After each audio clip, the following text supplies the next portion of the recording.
ہم شرمندہ نہیں ہیں، انسانوں کو کپڑوں پہ نہیں تولا جاتا۔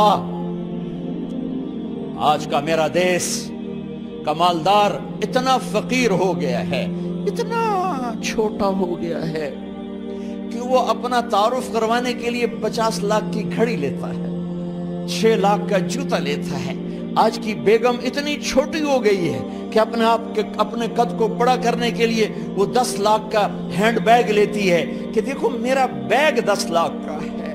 ارے میری بہن، تو 10 ٹکے کی بھی نہیں رہی اگر تو نے بیگ سے اپنے آپ کو بڑا بنایا۔ او میرے دوست، تو 2 ٹکے کا نہیں ہے اگر تو 10 لاکھ کے جوتے اور 50 لاکھ کی گھڑی سے اگر تو بڑا بننا چاہتا ہے۔ ارے اس دھوکے سے نکلو۔ برینڈڈ برینڈڈ برینڈڈ، کہاں جا رہے ہو؟ جب تم اپنی ذات میں بے قیمت ہو تو رب ذوالجلال کی قسم، تمہاری گھڑیاں، تمہارے بیگ، تمہاری گاڑیاں، تمہارے بنگلے تمہاری عزت کو بڑھا نہیں سکتے۔ ابا جان، آج ہم خوشی سے بلند ہیں کہ ہمارے باپ نے بددیانتی نہیں کی۔ گھر میں تشریف لائے، کہنے لگے فاطمہ کچھ پیسے ہیں؟ میرا انگور کھانے کو جی چاہ رہا۔ بس فاطمہ رونے لگی۔ فرمایا امیر المومنین، خزانہ تو بھرا پڑا ہے، 1 درم کا بھی تیرا حق نہیں ہے کہ تو 1 درم لے کے انگور خرید لے۔ تو تڑپ اٹھے، فاطمہ میں جہنم نہیں برداشت کر سکتا۔ وہ میرے بھائیو جو دن رات سود میں پھنس چکے ہو، جو دن رات جوئے شراب میں پھنس چکے ہو، کیسے اللہ کے سامنے سرخرو ہو کر کھڑے ہو گئے؟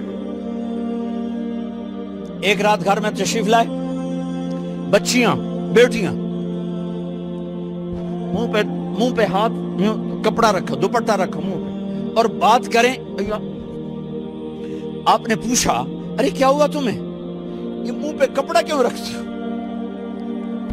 تو خاموش ہو گئی، لیکن گھر کی خادمہ رو پڑی، کہا امیر المومنین آج آپ کی بیٹیوں نے کچا پیاز توڑ کے اس سے روٹی کھائی، سالن کھائی، اور میرے آج کا تاجر کہتا ہے جھوٹ نہ بولوں تو کاروبار کیسے، میرا افسر کہتا ہے رشوت نہ لوں تو گزارا کیسے کروں۔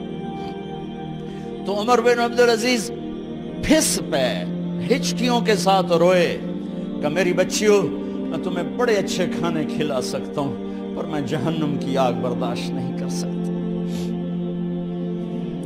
بھائیو، اس بندے نے اپنے آپ کو ذبح کر دی، اللہ کو راضی کرنے کے لیے ذبح کر دی، اپنی ذات کو، اپنے جذبات کو، اپنے احساسات کو۔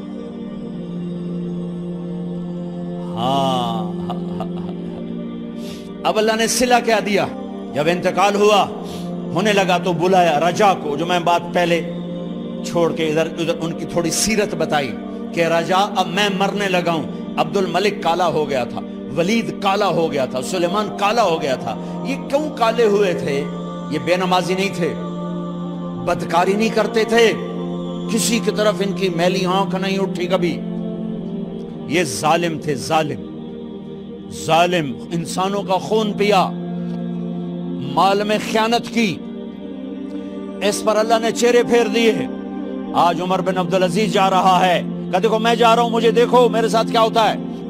ان کا انتقال ہوا، ان کی میت قبر کے کنارے رکھی گئی اور اب نیچے اتارنا ہے۔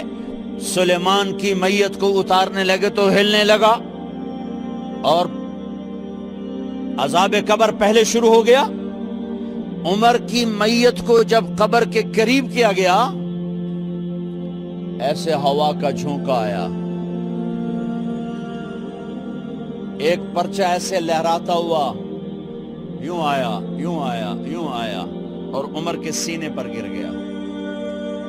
لوگ کٹھے ہو گئے، پرچے کو کھول کے دیکھا گیا تو اس پہ لکھا تھا بسم اللہ الرحمن الرحیم، براءۃ من اللہ لعمر بن عبد العزیز من النار۔ یہ پروانہ ہے اللہ کی طرف سے اس کے بندے عمر کے لیے کہ اسے جہنم سے نجات کی خوشخبری سنا دی جائے۔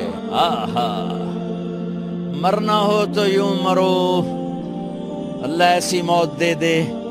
کہتے ہیں پھر میں نے ان کو قبر میں اتارا. جب قبر میں اتارا تو کیا دیکھا؟ میں نے کفن کی گرہ کھولی تو چہرہ قبلے کی طرف، اور یوں لگا جیسے 14ویں رات کا چاند قبر میں اتر آیا ہو. اور آخری بات کرتا ہوں، میرے بھائیوں بہنوں، اپنے اللہ سے صلح کر